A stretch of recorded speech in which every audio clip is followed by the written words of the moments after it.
Allah'ın Er-Razzaq degan ism sifatlari haqidagi tafsirlar. Bismillah, elhamdülillah ve salatu ve selamu ala Resulillah. Assalamu alaikum ve rahmetullahi ve berekatuh. Tüvende dehtanlarga Ustad Abdüveli Qari Rahimahullah'ın Kur'an ve sünnet nuru astida Allah'ın güzel isim sifatlarının kıskacha tafsiri dersliklerinden Allah'ın Er-Razzaq degan ism sifatlari haqidagi tafsirlar temisini o'qiymiz inshaalloh. Ba'da'uzu billahi mineşşeytanirracim. Allah'ın Er-Razzaq degan ism sifatlari. Allah'ın bu isim sifatları Kur'an'da bir yerde tilga ilingan. Yani Sure Zariyat 58. ayetida tercümesi Allah hakikaten hammaga rizq berguchidir. Qudratlikdir. En kuchlikdir. Er-Razzaq rizqlarni yaratquchi ve rizq berguchi zot demektir. Rizq ikki turlik bo'ladi. Birinchisi yeyish ve ichish bo'lgan rizqlar bo'lib, bular bizning badanlarimiz uchundir. İkincisi ma'rifat ve şeriat ilimleri bulup bu ruhi rızık buludu. Bu kalpler üçündür. Şunun bilan birge ilim ma'rifat rizqi en şerefli rizqdir. Allah subhanahu ve taala ikki rizqni bizga berdi. Payg'ambarlarni vasita qilib ma'rifat rizqini ham bizga bag'ishladi. Bendining bu sifatdan o'ziga oladigan ulushi shu bo'lish kerakki, Allohning Er-Razzaq sifatini bilib, rizqni faqat Allohdan umid qilish kerak. Rizqni biror bir boshqa odamlardan umid qilmaslik kerak. Allohning o'ziga ham tavakkul qilish kerak. Arifi billahlardan Fatimul Asan degan kishiga bir kishi yemekleriniz qayerden keldi deganida Allah'ın xazinesidan keldi deb javob bergan ekan. Keyin u odam sizga osmondan non tushamdi deganida yer Allah'ın bo'lmaganida osmondan rizq tushgan bo'ladi. Allah o'zining mulkidan menga rizq beryapti. Chunki yer ham Allah'ın bo'lganligi uchun Allah menga yerdan rizq beryapti degan ekan. Sizlar doim gapni, so'zni, kalomni tahlil qilib gap qilasizlar deb e'tiroz bildirdi. Bizga osmondan kalom tushgan deganda u kishi sening bilan munozara qilishga kuchim yetmaydi dedi. Shuning bilan dediki, botil haq bilan teng tura olmaydi. Shuning uchun sen munozara qila olmaysan dedi. Yani şunda yer Allah'ın mülkü bo'lmaganida bizga rizqlar osmondan tushgan bo'ladi. Yer Allah'ın mülkü bo'lganligi uchun Allah bizga o'z mulkidan rizq beryapti. İkinciden bende o'ziga oladigan xulos shuki, agar Allah subhanahu va taala bir kishilarni to'g'ri yo'lga boshlaydigan ilm bergan hamda uningga pul bergan bo'lsa, onunğa Allah'ın muhtaç bendillerini köygende rahmi kelip, ularga ihsan qilib, ularga merhametini ayımaydigan qol bergen bolsa, kishilarning qalbiga iman rizqlarini yetkizishga tirishish kerak. Ularning muhtaç bo'lgan jasadlarga qo'li bilan muhtaç bo'lgan o'rinlarni ta'minlash kerak. Mana bu bendining Allohning Er-Razzaq sifatidan oladigan ulushidir. Peygamber aleyhissalatu vesselam birer bir kishi kelib mülkini sizga saqlab qo'ying desa, siz u mülkning xazinchisi bo'lasiz. Amanetlik musulmon xazinchi buyurilgan amanetni to'liq qilib, qalbi xursand bo'lib, egisi buyurgan yerga yetkazib bersa, ikki sadaqa qilguvchining birisi hisoblandi. Ana u molning egisi bir sadaqa qilguvchi bo'lsa, xazinichi ikkinchisi bo'ladi. İlim egalari mundaq mazmun olgan ekan. Bendilerinin kolu Allah'ın hazineleridir. Kimnin kolu insan bedenlerinin, rızıklarının hazinesi kılıngan bolsa, tili insanlar kalbinin rızıkları kılıngan bolsa, Allah subhanahu wa ta'ala malının igisiga onu qollab beribdi. Allah subhanahu wa ta'ala marifat rizqini onun tiliga beribdi. Qo'lidagi mal bilan bendilarni foydalantirsa va tilidagi ma'rifat bilan bendilarni foydalantirsa, ikki sadaqa qiluvchining birisi hisoblanadi-da, Allohning xazinasi hisoblandi degan ekan. Qur'on va hadislarda Allah subhanahu wa ta'alaning bu ism sifatlariga aloqador tuvandagi mazmunlar tilga ilingan. Sura Ankabut 60-oyatida tarjimasi: Nurg'un hayvonlar o'z rizqini ustiga ololmaydi. Ya'ni o'z rizqini tepib yeyishdan ojizdir. Ularni va sizlarni Alloh rizqlantirdi. Alloh so'zinglarni anglab turg'uchidir, ahvolinglarni bilib turg'uchidir.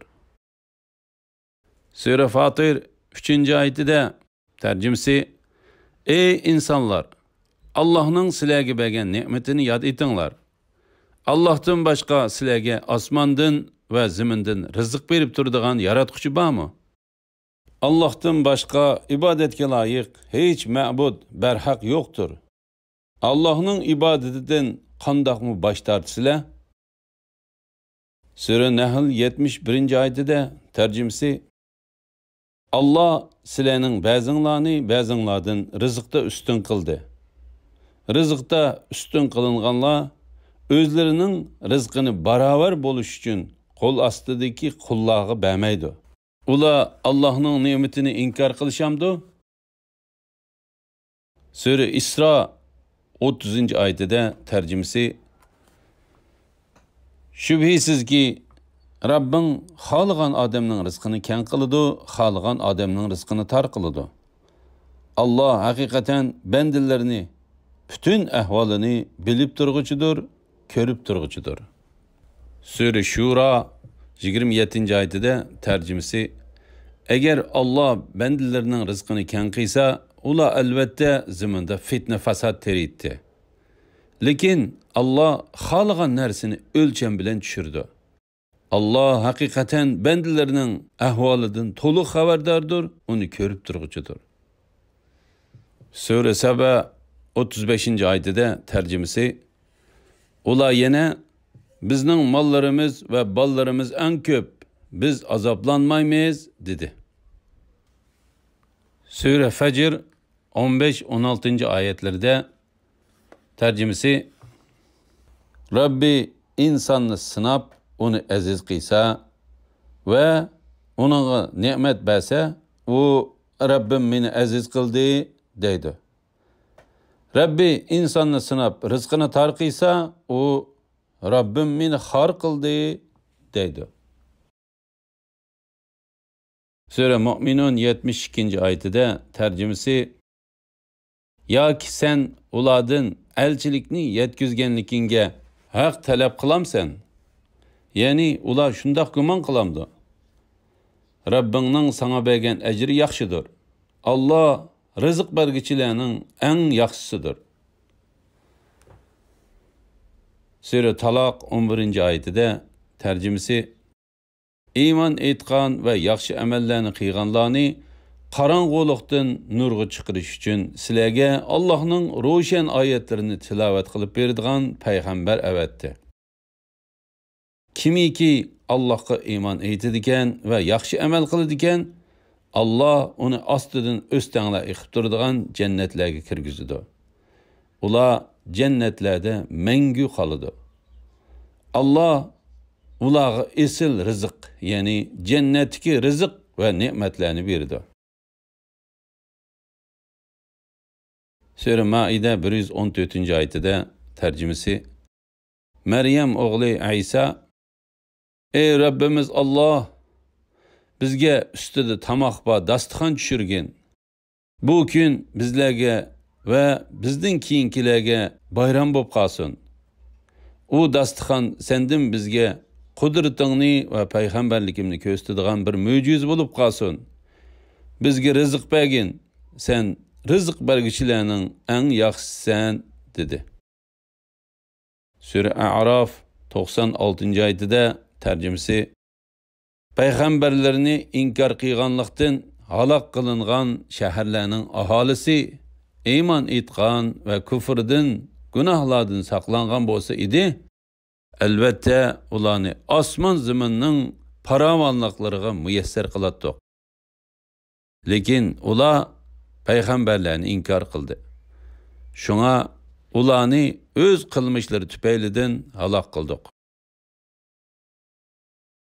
Sura Taloq 2-3-oyatlarda tarjimasi ularning iddati to'shqan chaqda ular bilan chiroyliqcha yenishinglar yoki ular bilan chiroyliqcha üzlishib ketinglar. Yenishgan, ajrashgan chig'inglarda aranglardan ikki adil guvohchini guvoh qilinglar. Allah uchun to'g'ri guvoh bo'linglar.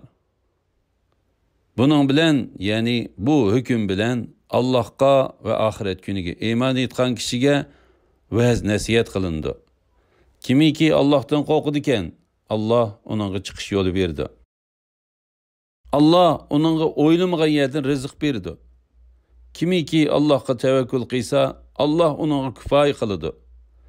Allah haqiqatan maqsadiga yetalaydi. Allah haqiqatan har bir narsa uchun muayyan miqdor, muayyan vaqt belgiladi. Sura Jin 16-oyatida tarjimasi agar ular, ya'ni Makka kuffarlari to'g'ri yo'lda bo'lsa edi, ularni sinash uchun mo'l yomg'ir yog'dirib berardik. Ya'ni rizqini keng qilib berardik. Kimiki Rabbining zikridan, ya'ni Allohning taat ibodatidan yuz o'riydi ekan, Allah uni qattiq azobga duchor qiladi. Sura Maida 66-oyatida tarjimasi agar ular Tavratga, Injilga va Rabbi tarafidan ularga nozil qilingan boshqa kitoblarga amal qilsa edi, ular cho'qim ustunlaridan va oyoqlari ostidan yer edi. Ya'ni ularga osmon zamindan keng rizq beriladi. Ulardan bir jamoa, ya'ni Muhammad alayhissalatu vassalamga iymon etganlar to'g'ri yo'ldadir. Ularning nurg'unlari nima degan yomon ish qilguvchilar? Sura Rum 41-oyatida tarjimasi insonlarning qilgan gunohlari tufaylidan quruqlikda va dengizda ofat yuz berdi. Allah ularni tavba qilsin deb qilmishlarining bir qismining jazosini ularga tetitdi. Alhamdulillah. Yuqorida Ustaz Abduvali Qori rahimahulloh darsliklardan Allah subhanahu va taolaning Ar-Razzaq kitobining tafsirini angladinglar. Oxirini keyin qitimliq o'qishimiz davomlashtiramiz inshaalloh. Va sallallohu ala Muhammad va ala alihi va sahbihi ajma'in. Assalomu alaykum va rahmatullohi va barakatuh.